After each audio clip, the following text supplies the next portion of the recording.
guys. There we go. Yeah, we are actually getting to the end of the box now.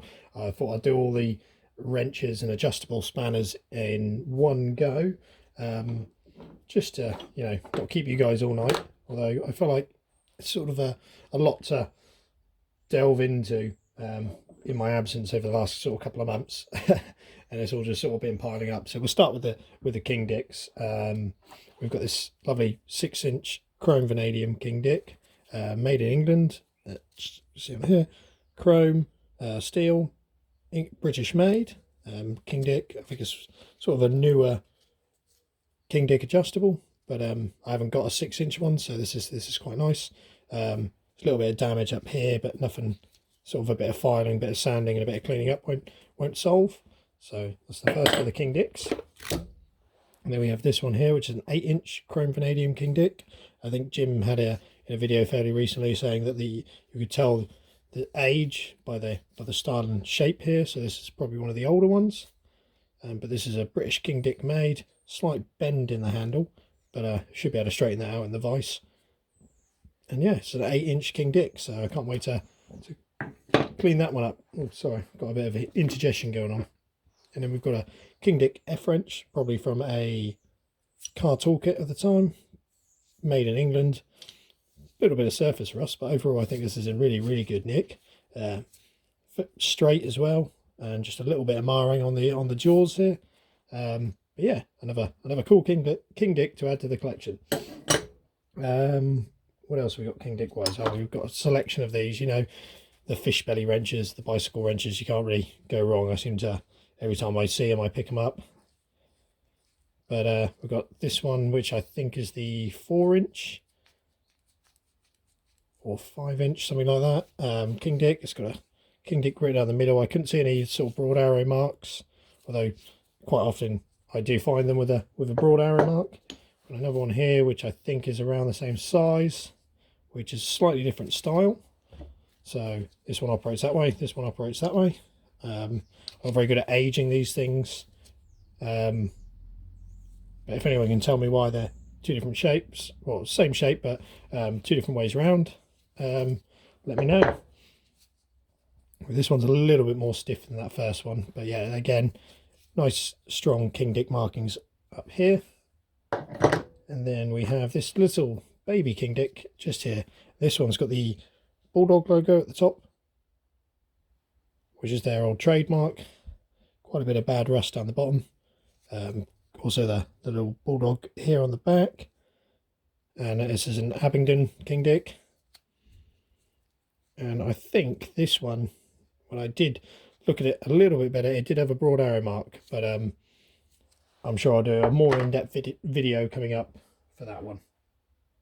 Right, I think that's all the King Dicks. I think we've got a couple of sort of foreign marked F wrenches. This one's a Gibson. I do have a Gibson wrench on my eBay currently. It was an older one of my first pipe wrench restoration.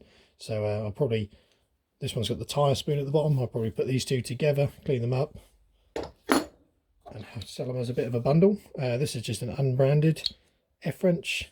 There is something up there, but I can't quite make it out until I think it says British made, but until I take the rust off, I won't be able to tell you for definite. I do love my American tools, so this was quite a good find for me. This is a Billings and Spencer, Hartford, Connecticut, USA F wrench. It's got the push pin in there, which is going to be a bit annoying for cleaning it up, but I have bought a tub of Vapo Rust to give a go. It's quite expensive and it's hard to get in the UK, but I finally got some, so I thought I'd give it a go. This might be an ideal candidate to have a dip and see what it can do. But yeah, it's a nice Billings and Spencer there. And then we've got another British made. This is a Snail brand, which is another brand I like. I do enjoy collecting, and I know Ant, he likes to collect Snail brand, especially if it's broad arrow marked. He's got quite a soft spot for them. So yeah, it's a nice, I'd say 7-inch, 6-inch. Few just little adjustables here, 6-inch ones. This is a CK, German made, 3/8, 6-inch drop forged steel adjustable. And then we've got a 6-inch Industrial, which is a Japanese make. I don't have many Japanese tools, so it's always quite nice to see these. I think it's like the high top, that chrome vanadium steel. Nice little example, should clean up quite nicely. I have got a better nick one of these, but I just found it on the car boot and really couldn't say no. And I think this is the Trademaster, yeah, up here, or if you can make it out, it's Master Trademark or Master Product. This is the 9-inch adjustable. They're quite an interesting design, I think. They're a bugger to work on. My first one cleaned up quite nicely, but it was just an absolute pain doing it. We've got the pattern applied for at the bottom here, so this could be quite an early one. Whereas the other one I've got has got quite good, it's more broad up here, and it's got quite good etching at the top here. And then we've got a genuine Stilson. This is a genuine Stilson as well, with the diamond here, and this is the 10-inch, genuine on the handle. And this is Boston, USA, so another nice American tool to add to my Yankee collection. This is the first one I've had of this. I've got the smaller ones of the Lucas girder wrench.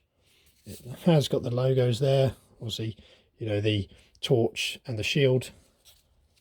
But yeah, I just think that's a fantastic wrench, and should be a nice easy cleanup. These come up fantastic when you put a little bit of effort and a little bit of work into them. So that'll be a fun cleanup job for later on. This one's for Nash. It's got, these came as a bundle, 3 footprint pipe wrenches in various sizes. They're in very good nick. I've got quite a lot of these, but they're always a treat to clean up because they always clean up so nicely. But the branding, and they've all got their original thumb screws as well, which is nice. But all their markings are really sharp, so I think once they clean up, they're going to be sort of great examples. I'll have to go through the rest of mine and see if I can swap them out in the collection. Oh, I did forget one King Dick. This is a King Dick trademark up here with the ball, the Abingdon, and this is a number, when I scroll it up, number 3. Yes, a number 3 King Dick. This is the big 9-inch one. I do have one of these, but it's absolutely mauled up, like someone's been wrenching on it with or whacking on it with a hammer. I think it's quite an early one by the 4 or 5 marks in the thumb screw. So that'll be another great addition to my wrench collection. And then, last but not least, I do collect rigid tools. I have quite a few of them now.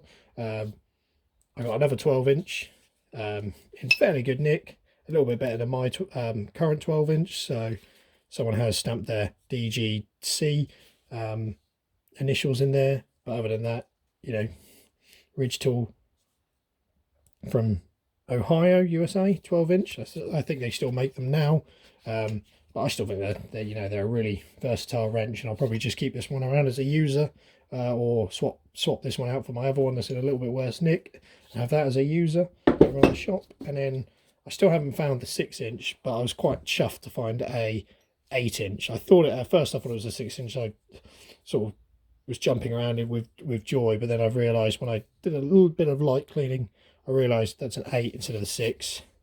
But yeah, that's the only 8 I have of the of rigid pipe wrenches, so I'm so chuffed to find that. And again, it's the standard rigid markings on the back here, USA made from Ohio. Oh, not used to all this talking. Right, I'll get the last bits out. There's not too much left, and then we'll run you through a few other things.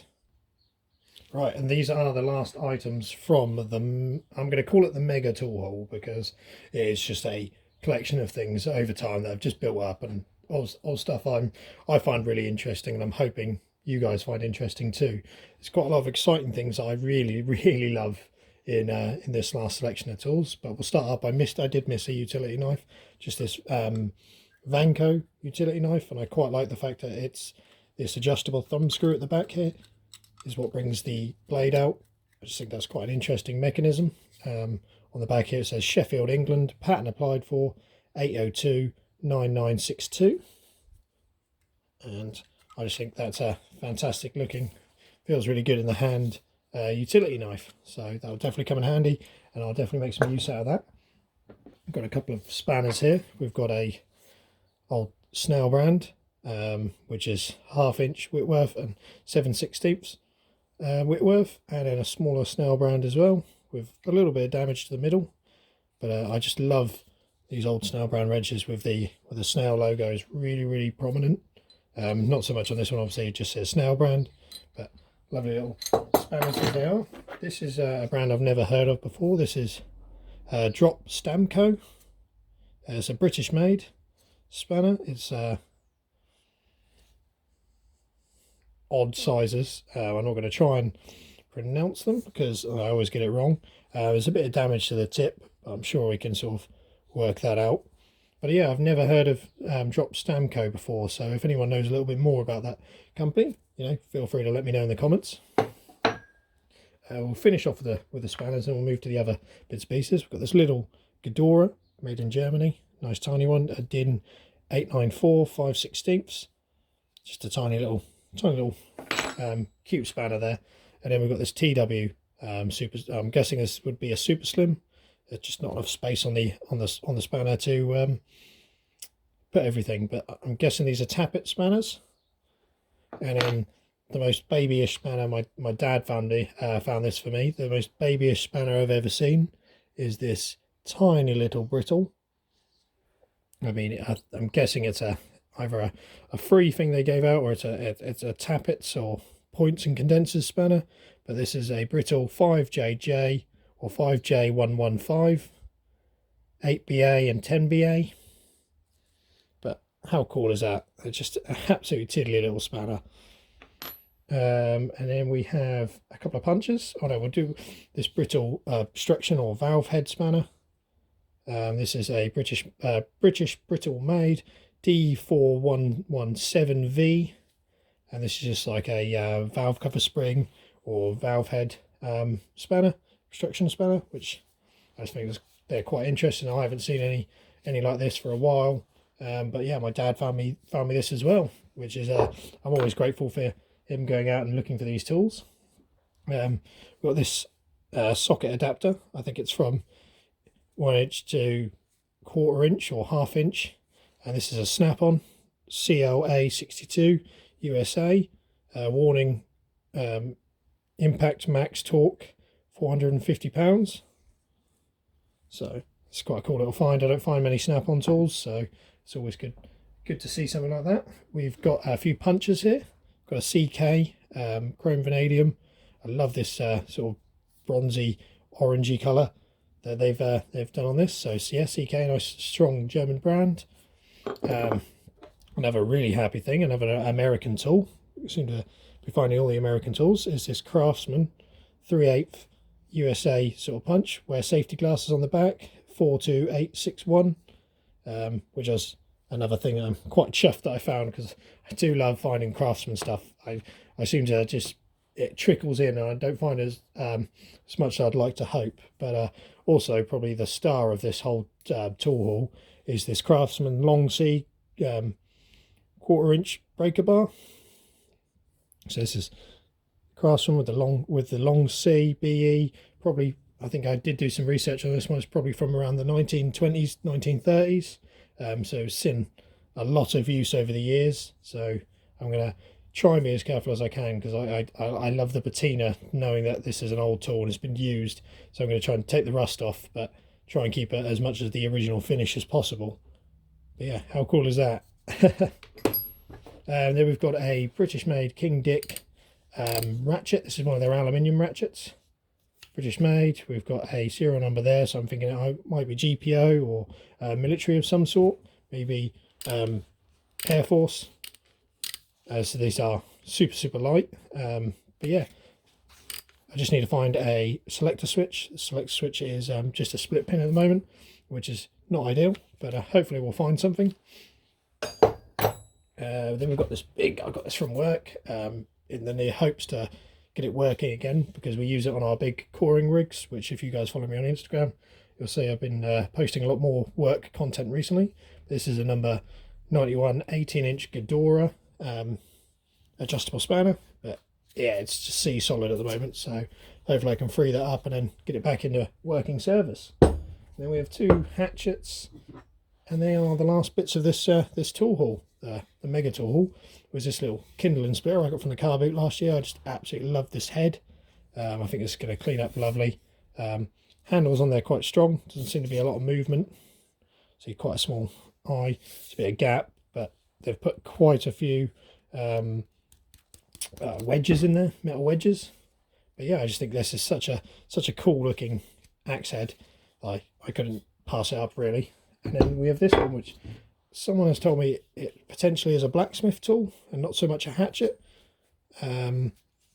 With obviously the hammerhead striking end, the hexagonal one on the back here. And then it's not quite sharpened to a point, so I can't imagine it's anything for woodwork.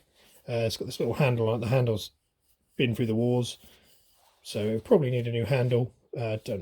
Might have to make a handle for it. I've not tried making my own handles before, but it's always something I wanted to give a go. But yeah, I just think how cool is that? There we go. So that is pretty much all the tools I've got to show you today, guys. Obviously I've shown you the evapor rust. I'm going to try and get into more restorations, try and get some restoration content out soon. I've also got some Philips Professional cold blue, which I want to give cold bluing a few items ago, just because I love the finish. I know John Fix, he's fantastic at with his restorations, and he puts a blue finish on a lot of his restorations, and they always, especially if you do the handle nicely, they always just sort of seem to pop. So I really want to give that a go. It's a bit of an inspiration there. Other than that, that's all I've got for you today, guys. Don't forget to like and subscribe. If there's anything you've seen that you can, you know a little bit more information on, any of the brands you recognise that I didn't, feel free to drop a comment. I always like to engage with you guys, and I'll come out from hiding under my rock and try and bring more content out. I think that's everything. Yeah, nice one.